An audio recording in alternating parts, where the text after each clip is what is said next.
Kakapit ka pa ba o bibitaw na? May mga pagkakataon sa buhay natin na gustong-gusto nating ipaglaban. Pero meron din namang gusto na lang nating bitawan. Lalong-lalo na't sobrang sakit na. Yung tipong hindi mo na kaya. Noon, hindi mo kayang mawala siya. Pero ngayon, hindi mo na kaya yung sakit na kasama siya. Hindi lahat ng mga nagmamahal ay matapang at kakayanin pang kumapit kahit wala nang makakapitan. Kaya minsan, mabuti na rin yung bumitaw, lalong-lalo na't hindi ka na pinaglalaban. Lalong-lalo na't hindi ka na rin pinapahalagahan. If you want to be truly happy, then learn to let go. Don't be a prisoner of your past or sa pag-ibig.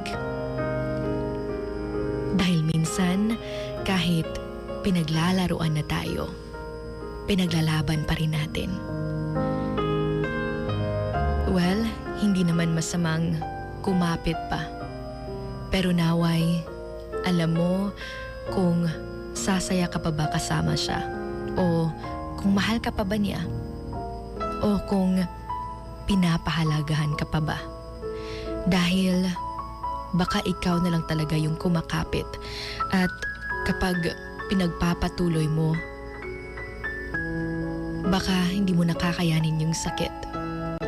Tandaan na hindi mo kailangang pilitin ang isang tao na manatili at mahalin ka kung hindi ka na niya mahal at hindi na siya masaya.